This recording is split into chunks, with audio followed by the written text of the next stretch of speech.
வணக்கம் வந்து நம்ம நமஸ்கார். So welcome to ND talks. இன்றைக்கி நம்ம என்டி டாக்ஸில் ஜேர்னி ஆஃப் சோல்ஸ் புக்கினுடைய தொடர்ச்சி பார்க்க போகிறோம். அதாவது இன்டர்மீடியரி சோல்ஸ், அது ஒரு மீடியம் லெவலில் இருக்கக்கூடிய அந்த சோல்ஸ் பார்க்க போகிறோம். இந்த சாப்டர் ரொம்ப பெருசு. ஸோ இது வந்து ஒரு 2 பார்ட் வீடியோவாக இருக்க போது. இது ஆச்சரியத்திற்கு உண்டான ஒரு விஷயமா இருக்குது. நான் கேமரா முன்னாடி சிரிக்கணும்னு நினைக்கிறேன், ஆனால் என்னுடைய அந்த இது சிரிக்க விட மாட்டேங்குது. ஏன்னா அந்த ஆச்சரியம் தாங்க முடியாமல் இருக்கும்போது நம்மளுக்கு ஒரு மாதிரி சிரிப்பு வரல. என்னடா நம்ம ஆளுகளை இப்படி இருக்காங்க அப்படின்னு நினச்சா, ஸோ அந்த மாதிரி ஒரு மென்டல் ஸ்டேட்டில் இருக்கேன். Beginner souls it was okay. Intermediary souls okay. இன்னி அட்வான்ஸ்டில் கொஞ்சம் இப்படி திருப்பினேன். அதெல்லாம் பார்க்கும்போது ஸோ அப்படி தான் இருக்குது. லிட்டரலாக பார்க்கும்பொழுது அவர் என்ன சொல்கிறாருன்னா, பிகினர் சோல்ஸ் அப்படிங்கிறது வந்து லெவல் 1 and 2 மொத்தம் 5 லெவல் இருக்குதுன்னு பார்த்தோமா ஞாபகம் இருக்கும்னு நினைக்கிறேன். Level 1 and 2 beginner, level 3 and 4 வந்து இன்டர்மீடியரி, லெவல் 5 அவங்க தான் மாஸ்டர்ஸ். சரிங்களா, அவங்க வந்து அட்வான்ஸ்ட் சோல்ஸ். சரிங்களா, ஸோ அதற்கு மேலே போகும்பொழுது அந்த இறைநிலை அப்படிங்கிற மாதிரி அந்த பிரம்மத்தோடு அப்படி பிரபஞ்சத்தோடு அப்படி கலந்துருவாங்களாம். ஸோ அந்த மாதிரி இருக்கக்கூடிய ஒரு ஸ்டேட். இப்போது நம்ம பிகினர் சோல்ஸ்னு சொல்லிட்டு லெவல் 1 and 2 பார்த்துட்டோம். இப்போ இன்டர்மீடியரியில் ஆரம்பிக்கிறோம். இந்த இன்டர்மீடியரி சோல்ஸ் பார்த்திங்க அப்படின்னு சொன்னால், அந்த ஒயிட்லேருந்து ரெட் கலர் போய் ரெட் கம்ப்ளீட்டாக மாறி அப்படியே லைட் எல்லோயிஷாக வரக்கூடிய அவங்க தான் வந்து இன்டர்மீடியரி சோல்ஸ் அப்படின்னு சொல்லக்கூடியவங்க. இந்த எல்லோனுடைய அடுத்து அவங்க லெவல் 3. எல்லோ அப்படியே கோல்டன் எல்லோவாக மாறுதுன்னா அவங்க லெவல் 4. சரிங்களா, ஸோ அங்கேருந்து அப்படியே மாறும்பொழுது ப்ளூயிஷ் கலரில் அப்படியே மாற ஆரம்பிச்சிருவாங்க. ஸோ அந்த லெவல் 5 எல்லாம் போகும்பொழுது டார்க் ப்ளூவும் அந்த வயலட் மாதிரி மாறிடும். ஸோ இதுதான் காமனான அந்த ஒரு அஜெண்டா. ஸோ இப்போ இந்த கிளைண்ட் பார்த்தீங்க அப்படின்னு சொன்னால், ஒரு 50 வயசு மதிக்கத்தக்க ஒரு ஆம்பளை, நல்ல கொஞ்சம் வண்ணமான உடம்பு, ரொம்ப அந்த கண்ணெல்லாம் பார்க்கும்பொழுது எப்படி இருக்குன்னா, என்னமோ வாழ்க்கை அந்த மாதிரி ஒரு ஸ்டேட்டில் வந்து அப்படி இருக்கார். ஒரு விரக்தி, என்ன பண்ணுறதுன்னு தெரியாமல், ஒரு வாழ்க்கையில் தனியாகவே ஒரு மனுஷன் வாழ்ந்துட்டு இருந்தாங்கன்னா அப்படி எப்படி இருக்கும், எனக்கு போர் அடிக்குது, எனக்கு வாழ்கிறக்கே பிடிக்கல. ஸோ அந்த ஒரு ஸ்டேட் ஆஃப் மைண்டில் வாழ்ந்துட்டு இருக்கக்கூடிய ஒரு ஆள், 50 வயசு மதிக்கத்தக்கவர். அவர் என்ன வேலை செஞ்சுட்ருக்காங்கன்னா, இந்த அமெரிக்காவில் வந்து வீடு இல்லாதவங்க, ஹோம்லெஸ் எல்லாம் இருப்பாங்க பார்த்தீங்களா, அவங்களுக்கெல்லாம் சாப்பாடு கொடுப்பாங்களா. ஸோ அந்த இடத்துல அவர் வந்து வேலை செஞ்சுட்ருக்காரு. அந்த சாப்பாடு கொடுக்குறதா அவருடைய வேலை. அதற்கு முன்னதாக இந்த ஜேர்னலிஸ்டெல்லாம் அவர் வந்து வேலை செஞ்சுட்டு இருந்திருக்காரு. ஸோ இதுதான் அவருடைய அஜெண்டா. அவர் டாக்டர் என்ன சொல்கிறாருன்னா, அவரை இன்டர்வியூ பண்ணிவிட்டு அவரை பற்றி இந்த நார்மல் ஹியூமன் லைஃப்பில் கேட்கும்பொழுது அவரை பற்றின அந்த விஷயங்கள் எல்லாமே தெரிஞ்சுக்கிட்டேன். அப்போவே எனக்கு ஒரு சின்ன டவுட். ஓகே, இவர் பேசக்கூடியது அவருடைய அனுபவங்கள் அப்படியெல்லாம் கேட்கும்பொழுது அவர் வந்து ஒரு முதிர்ந்த ஒரு ஆன்மாவாக இருக்கிறதுக்கு உண்டான வாய்ப்பு இருக்குது அப்படிங்கிற மாதிரி ஒரு சந்தேகம் வந்து அவருக்கு வந்துடுது. இவர் என்ன சொல்கிறாருன்னா, இந்த இந்த பிகினர் சோல்ஸ் எல்லாம் இருக்குது பார்த்தீங்களா, அவங்கள வந்து கொடன்னு குடைய மாட்டாராம்.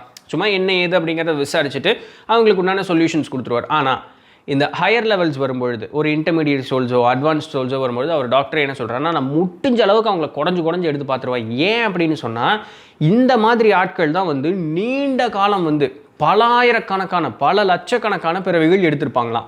அப்படி எடுத்தவர்கள்கிட்ட ஏகப்பட்ட ஞானம் இருக்குமா. அதெல்லாம் முடிஞ்ச அளவுக்கு அவங்கள்ட்ட நான் கேதர் பண்ணி நான் வந்து தெரிஞ்சுக்கணும் அப்படிங்கிறதுக்காக அவங்கள்ட்ட நிறைய கேள்விகள் கேட்பேன், வளைச்சி கேட்பேன் அப்படின்னு சொல்கிறாரு. அப்படிப்பட்ட ஒருத்தர் தான் வந்து இவர் வந்திருக்காருன்னு பாருங்களேன். இப்போ தான் ஆக்சுவலாக பிக்சருக்குள்ளேயே போக போகிறோம். நான் இதை பார்த்து தான் சொல்லணும். ஏன் காரணம் அப்படின்னு சொன்னால், நான் சிரிச்சிட்டே இருக்கேன், எனக்கு அதுதான் வந்து இதாக இருக்குது. ஏன் அப்படின்னு சொன்னால், இந்த ஆன்மா வந்து க்ரோ மேக்னன் அப்படின்னு சொல்லக்கூடிய, ஸோ அவ்வளோ டெக்னிக்கலெல்லாம் போக வேண்டாம், மனிதனுடைய கற்காலம்னு ஒரு காலம் இருந்தது தெரியுங்களா. 30,000 வருஷமாக இவருடைய பிறப்பு இருந்துகிட்ருக்கு. இவருடைய முதல் பிறப்பு கற்கால மனிதனாக இருந்திருக்கார் 30,000 வருஷத்துக்கு முன்னதாக. அதுதான் இவருடைய முதல் பிறப்பான். யார் இப்போ வந்து அந்த 50 வயசு மதிக்கத்தக்க ஒரு ஆண்மகன், அமெரிக்காவில் பிறந்த ஒருத்தர், 30,000 வருஷத்துக்கு முன்னதாக இவருடைய முதல் பிறப்பு ஒரு கற்கால மனிதனாக பிறந்திருந்திருக்கார். அப்போலேருந்து இப்போ வரைக்கும் பிறந்துக்கிட்டே இருக்காராம். சான்ஸே இல்லை. இப்போ தான் அந்த லெவல் 3க்கு அவர் வந்து அப்படியே போயிட்டுருக்கார். லைட் எல்லோயிஷ் கலரில் அப்படி மாறுறாரு. ஸோ அந்த ரெட் டிண்ட்லேருந்து எல்லோயிஷ் மாறுறதுக்கு எத்தனை பல பிறவிகள் எடுத்ததுக்கப்புறம், 30,000 வருஷமாக எடுத்ததுக்கப்புறம் இப்போ தான் அந்த எல்லோ கலருக்கு அவர் வந்து போகிறாரு. இதில் என்ன பியூட்டி அப்படின்னு சொன்னால், 3000 BCலேருந்து, ஸோ 3000 BCங்கிறது இப்போ என்ன 2023 ப்ளஸ் ஒரு 3000, ஸோ 5023 வருஷத்துக்கு முன்னதாக இருந்து 500 BC வரைக்கும் அவர் எத்தனை பிறவிகள் எடுத்திருக்காரு. அதுலேயே ஏகப்பட்ட பிறவிகள் எடுத்திருக்காராம். அந்த 2500 வருஷத்துக்குள்ளதாகவே மிடில் ஈஸ்ட், இந்த அரப், இந்த கல்ஃப் கண்ட்ரிஸ் எல்லாம் இருக்குல்ல, அங்கே அந்த ஒரு நாகரிகங்கள் வந்து வளர்ந்து வரக்கூடிய காலங்கள்லாம் இவர் இருந்திருக்கார். சுமேரியா, பாபிலோனு, எஜிப்டில் இருக்கக்கூடிய இடத்துலலாம் இருந்திருக்காரு. நிறைய பிறப்புகளில் பெண்ணாக வந்து பிறந்திருந்திருக்காரு. அந்த சரி ஓகே பின்னாடி வரலாம். ஸோ பெண்ணாக பிறந்து குடும்பத்து மேலே அதிகமான பந்தம் இல்லாமல் பிள்ளைகள் பெற்றிருக்காமல் இவருடைய வாழ்க்கை அப்படி வந்து போயிருந்திருக்கு. ஆண்மகனாக பிறக்கும் பொழுது அப்பவும் பார்த்தீங்கன்னா இவர் தனிப்பட்ட ஒரு வாழ்க்கையை வாழ்ந்திருக்கார். அதிகப்படியான ஒரு ஆதிக்கம் செலுத்தக்கூடிய ஆளாகவும் ஒரு மூர்க்கத்தனமான ஆளாகவும் இருந்திருக்கார். ஐரோப்பா கண்டத்தில் வந்து இந்த டார்க் ஏஜஸ் அப்படின்னு வந்து சொல்லுவாங்க. அதாவது இந்த ராஜா காலத்தில் அந்த சூனிக்காரிகள்லாம் இருந்திருப்பாங்க தெரியுங்களா. ஸோ அந்த பீரியடில் வந்து இருந்திருக்காரு. அப்போ என்ன பண்ணியிருந்திருக்காருன்னா, இந்த மந்திரம் மாயம் இந்த மூட நம்பிக்கைகள்லாம் இருந்து மக்களை வந்து வெளியே கொண்டு வந்து அவர்களுடைய வாழ்க்கையினுடைய தரத்தை முன்னேற்றுறதுக்கு உண்டான வழிகள் எல்லாமே பார்த்துருந்துருக்கார். நிறைய என்ன சொல்கிறது பயணங்கள் நிறைய மேற்கொண்டிருந்திருக்காரு. மக்களினுடைய விடுதலைக்காக மூட நம்பிக்கையிலிருந்து மேலே வரணும் அந்த மாதிரி. ஸோ பிறவியிலிருந்தே இவர் வந்து தனிப்பட்ட ஒரு வாழ்க்கை வாழ்ந்து ஒரு ஆளாகவே வந்திருந்திருக்காரு. சென்ட்ரல் அமெரிக்காவில் இந்த ஆஸ்டெக் அப்படின்னு சொல்லக்கூடிய இந்த மாயன் சிவிலைசேஷன் மாதிரி அவங்களும் ஒருத்தங்க ஆஸ்டெக்னு ஒரு சிவிலைசேஷன், அதில் ஒரு ஆன்மாவை பிறந்திருந்திருக்காரு. இதில் என்ன பியூட்டினா, அந்த ஆஸ்டெக்காரங்கள்லாம் இருக்காங்க பார்த்தீங்களா, அங்கே நிறைய அந்த மத சடங்குகள் எல்லாமே வந்து இருந்திருக்கு.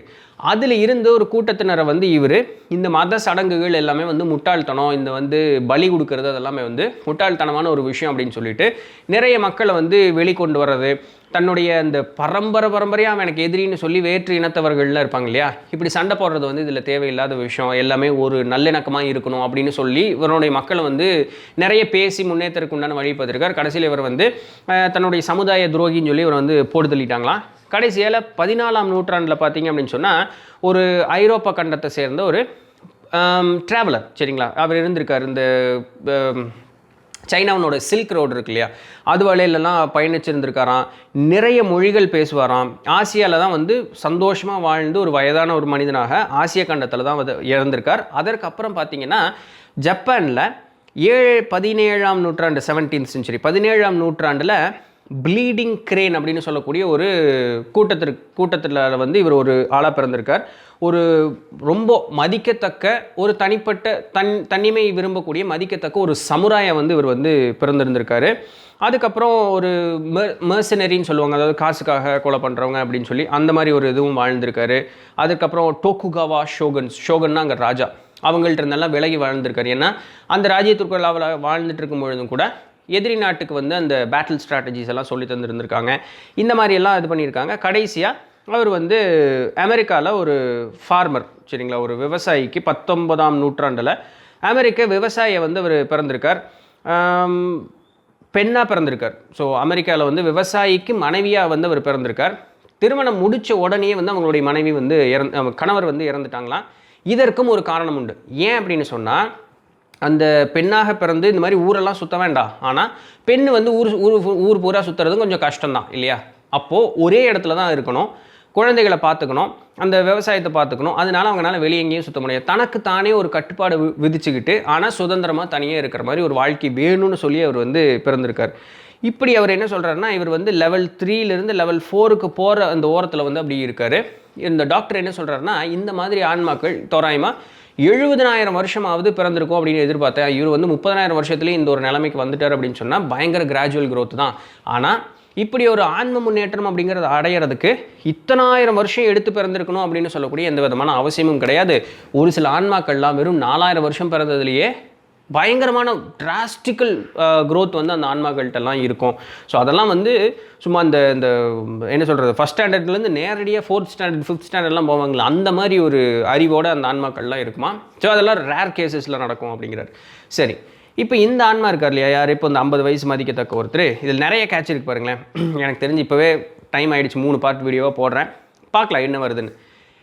இந்த ஃபார்மர் வந்து இவர் இப்போ இந்த 50 வயசு மதிக்கத்தக்க இருக்கார் பார்த்தீங்களா, இவர் வந்து இந்த பிறந்து சரிங்க நீங்கள் இறந்துட்டீங்க, இறந்ததுக்கப்புறம் மேலே போகிறீங்க, போனோன்னே என்ன நடக்குது, உங்களுக்குன்னு ஒரு கூட்டம் இருக்கா அப்படின்னு கேட்கும்போது ஆமாம் இருக்காங்க, நாங்கள் 3 பேர் இருக்கோம் அப்படின்னு சொல்கிறார். இந்த 3 பேர் கூட்டத்தில் பார்த்தீங்கன்னா 2 ஆணும் 1 பெண்ணும், சரிங்களா.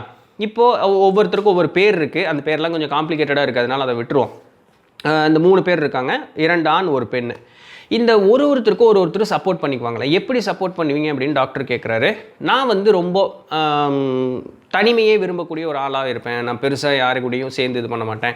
அப்போ அந்த பெண்ணு வந்து எனக்கு என்ன சொல்லுவாங்க அப்படின்னு சொன்னால், இப்படி இருக்காத, நீ வந்து எல்லாத்து கூடயும் சேர்ந்து இருக்கணும், மனிதனுக்கு மனிதன் வந்து ஒற்றுமையாக இருக்கணும், அப்போ தான் நம்மளுடைய ஆன்ம முன்னேற்றமும் வளரும் அப்படின்னு வந்து எனக்கு சொல்லுவாங்க. அப்போ நீங்கள் அந்த பொண்ணுக்கு என்ன சொல்வீங்கன்னா, அந்த பொண்ணு வந்து பெண்ணாகவே பிறந்துகிட்டே இருப்பாங்களாம். பெண்ணாகவே பிறந்துகிட்டே இருக்கும்பொழுது அவங்க என்னென்னா, ஒரு தாய்மை குணம்னு இருக்கும் இல்லையா, தன் மேலேயே எல்லா தவறுகளையும் சொல்லிவிட்டு அடுத்தவங்களை வந்து பரவாயில்ல சமாதானப்படுத்திக்க, எல்லா தப்புக்கும் நான் தான் தப்பு அந்த மாதிரி ஒரு குணம் வந்து அவங்களுக்கு இருக்குமா. அப்போ இவங்க வந்து அவங்கள்ட்ட சொல்லிகிட்டே இருப்பாங்களா, இங்கே பாரு எல்லா தப்பையும் உன் தலையிலே போட்டுருக்காத, அடுத்தவங்கள்ட்டே அந்த ரெஸ்பான்சிபிலிட்டி கொடு, உன்னையை நீயே பாராட்டிக்கோ, ஸோ அந்த மாதிரி ஒரு ஆன்ம முன்னேற்றத்தோடு இரு அப்படின்னு சொல்லிட்டு தன்னோட இன்னொரு நண்பருக்கும் வந்து இந்த மாதிரி ஒரு கேரக்டர் தான் இருக்குது. அதாவது கொஞ்சம் ரூடான சம்திங் அந்த மாதிரி ஒரு கேரக்டர், அப்படி இருக்காத அப்படிங்கிற மாதிரிலாம் இவங்க 3 பேருக்கு மட்டும் பேசிகிட்டே இருப்பாங்களாம். இப்படி இருக்கும் பொழுது அந்த பெண் உனக்கு பிடிக்குமா அப்படின்னு கேட்டால் ஆமாம் பிடிக்கும். சொல்லப்போனால் ஒரு பிறவியில் வந்து அவங்களே ஜப்பானில் ஒரு பிறவி எடுத்துருக்கும் பொழுது இந்த பெண்ணு தான் வந்து அவருக்கு மனைவியாகவே வந்தாங்களாம். இவர் வந்து சீக்கிரம் அந்த போரில் வந்து இறந்துடுறாரு. கூட இன்னொரு ஆண்மகன் இருக்கார் பார்த்தீங்களா, அவருக்கும் இந்த பெண்ணை பிடிக்கும். ஸோ பெண்ணுன்னா எல்லா ஆம்பளைக்குமே பிடிக்கும், தப்பு இல்லை, அது நேச்சர் தானே. ஸோ அவர் வந்து இந்த பெண்ணை அடையணும் அப்படின்னு ஒரு விருப்பமும் இருந்ததுன்னு சொல்லிட்டு அதோட நிறுத்திடுறாங்க. அதுக்கப்புறம் ஒன்றும் பேசலை. பட் எனிவே இப்படி தான் இவங்களுடைய பிறப்பு இதெல்லாம் இருக்குது. அப்போ டாக்டர் கேட்குறாரு, ஏன் நீங்கள் நிறைய பிறப்புகள் ஆணாகவே இருக்கீங்க, உங்களுக்கு பெண்ணாக பிறக்கணும் அப்படின்னு இது இல்லையானா, அப்படியெல்லாம் ஒன்றும் இல்லைங்க, ஆண் உலகத்தில் நீங்கள் என்ன சாய்ஸ் கேட்டாலும் தருவாங்க, இங்கே பூமி மாதிரி எல்லாம் அங்கே கிடையவே கிடையாது, நீங்கள் என்ன கேட்டிங்கனாலும் ஓகே கிராண்டட்னு அனுப்பிச்சி விட்ருவாங்க. நான் பெண்ணாக பிறந்த நாளும் உண்டு, அதாவது ஆணாக நாங்கள் இருக்கோம், பெண்களாக பிறந்த நாளும் உண்டு, பெண் ஆணாக பிறந்த நாளும் உண்டு. பட் மெஜாரிட்டி நாங்கள் ஆம்பளையில் இருக்கிறது because we feel comfortable with that. அந்த பொண்ணாகவே இருக்கிற கம்ஃபர்டபுளாக இருக்கா, நாங்கள் ஆம்பளையாகவே இருக்கிற கம்ஃபர்டபுளாக இருக்கோம், மற்றபடி வேறு ஒன்றும் இல்லை. பட் ஆப்போசிட் இவன் மாறுறதுக்கு உண்டான வாய்ப்புகளும் உண்டு, தேவைன்னா அவங்க ஓகேன்னு சொல்லிடுவாங்க, அதெல்லாம் ஒன்றும் இது பண்ண மாட்டாங்க அப்படின்ட்டு. அப்படி இருக்கும்பொழுது உங்களுக்கு ஒரு குரு இருக்காங்களா அப்படின்னு கேட்டால் ஆமாம் இருக்காங்க அப்படிங்கிறாங்க. இந்த 3 பேர் இருக்காங்க இல்லையா, அந்த குருவுக்கு முன்னாடி இதை சொல்லிடுறேன். இந்த 3 பேர் இருக்காங்க இல்லையா, இந்த 3 பேர் வந்து இவர்களுடைய முதல் பிறப்பெடுத்தாங்கல்ல, எப்போது அந்த 30,000 வருஷத்துக்கு முன்னாடி, அப்போலேருந்து இவங்க ஒட்டுக்காவே இருக்காங்களாம். இவங்களுடைய ஆன்ம முன்னேற்றம் அப்படி கிராஜுவலாக போயிட்டே இருக்கான். அப்போ உங்களை தவிர வேறு யாருமே அந்த இடத்துல இல்லையா அப்படின்னு கேட்கும்பொழுது இல்லை நிறைய பேர் இருக்காங்க, நாங்கள் நிறைய ஆன்மாக்களை பார்த்ததும் உண்டு, பட் அவங்க அப்படியே போயிட்டாங்க. ஒரு சிலர் வந்து பயங்கர டிராஸ்டிக்கல் க்ரோத்தில் வேகமாக முன்னேறின ஆட்களும் உண்டு. நாங்கள் அப்படியே கிராஜுவலாக போயிட்டுருக்கோம், எப்போவுமே நாங்கள் 3 பேரும் எப்போவுமே ஒட்டுக்காவே தான் இருந்துக்கிட்டே இருக்கோம்னா, உங்களுக்கு யாராவது குரு இருப்பாங்கல்ல அப்படின்னா இருக்காங்க. யார் அப்படின்னு கேட்டால் அவங்களுக்கு ஒரு பேர் சொல்கிறாங்க. அவங்க பார்க்குறதுக்கு எப்படி இருக்காங்க அப்படின்னு கேட்டால் சாஞ்சலி, அது ஒரு பொண்ணா சாஞ்சலி செம்ம அழகாக இருக்குவாங்களா அவங்க பார்க்குறதுக்கு. அவங்க வந்து உங்கள் கூட எப்படி நல்லா பேசுவாங்களா இது பண்ணனா, ரொம்ப இதாக பேசுவாங்க. அவர் அந்த குரு பற்றி கேட்டோன்னே இவர் என்ன சொல்கிறாருன்னா, ஒரு ஆத்மார்த்தமான ஒரு பதிலாக வந்து வருது. அப்போ டாக்டர் கேட்குறேன், உங்களுக்கு வந்து அவங்க குரு மேலே அவ்வளோ மரியாதை இருக்கானா? ஆமாம்மா, ரொம்ப மரியாதையானவங்க, அளவாக தான் பேசுவாங்க, ரொம்ப மகிழ்ச்சியாக சிரித்து சந்தோஷமாக பேசுவாங்க. அவங்க பேசுகிறது கேட்டாலே, அவங்க இருக்கிறத பார்த்தாலே நம்மளுக்கு வந்து ரொம்ப மகிழ்ச்சியாக இருக்கும். ஸோ அந்த மாதிரி ஒரு குரு கேரக்டர் அவங்க. ஸோ அவங்க வந்து அந்த கொஞ்சம் ஹையர் லெவல் 4 பக்கம் இருக்கக்கூடிய ஆட்கள் அவங்க. ஸோ நீங்கள் அவங்க குருக்கிட்டே என்ன பேசுங்க, உங்களுக்கு அவங்கள பர்சனலாக பிடிக்கும். இவர் இப்போ கொஞ்சம் சீன்ற மாதிரி ஒரு கேள்வி கேட்குறாரு, உங்களுக்கு அவங்கள பர்சனலாக பிடிக்குமானா பிடிக்கும் அப்படின்னு சிரிச்சிட்டே வந்து சொல்கிறாரு. சரி, அவங்கள்ட்ட நீங்கள் எப்படியாவது கேட்டிருக்கீங்களா நம்ம 2 பேரும் ஒட்டுக்கா இருக்கலாமான்னு அப்படின்னோடனே, கேட்டிருக்கேன். நான் என்ன சொல்லுவேன் அப்படின்னு சொன்னால், அவங்க இந்த பெரிய ஆன்மாக்களில் இருக்காங்களே, உயர்நிலையில் இருக்க ஆன்மாக்கள் நிறைய பிறப்புகள் எடுக்கவே மாட்டாங்களாம். பிறப்புகளே அவங்களுக்கு ரேராக தான் வருமா.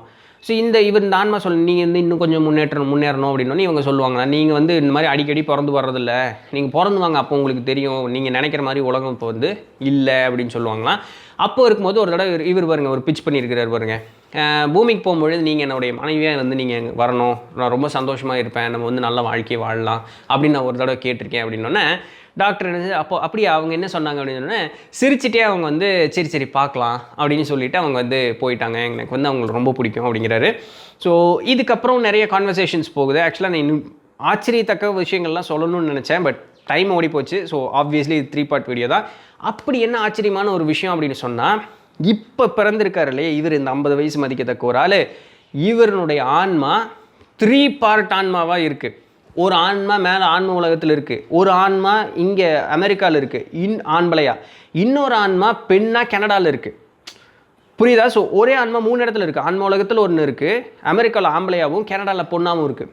இதெல்லாம் எப்படி, இது என்ன தான் நடக்குது, எதற்காக இந்த ஆன்மா ஸ்ப்ளிட் ஆகுது, இதெல்லாம் கேஷுவலாக நடக்கக்கூடியதா அப்படின்னு சொல்லிட்டு அடுத்த வீடியோவில் நம்ம பார்ப்போம். ஐ எம் சாரி, டெம்டிங்காக முடிக்க வேண்டிய ஒரு சூழ்நிலையில் வந்துருச்சு, டைம் ஆகி போச்சு. பட் எனிவே நாளைக்கு வந்து அந்த வீடியோவை கண்டினியூ பண்ணி பார்க்கலாம். நீங்கள் என்ன நினைக்கிறீங்கன்னு சொல்லிட்டு கீழே கமெண்ட் பண்ணுங்கள். ஸோ நாளைக்கு வீடியோவை தொடர்ந்து வெயிட் பண்ணுவோம். அது வரையும் தொடர்ந்து நினைந்திருங்கள். நான் உங்கள் நிலத்தில் தண்டபாணி. பாய்.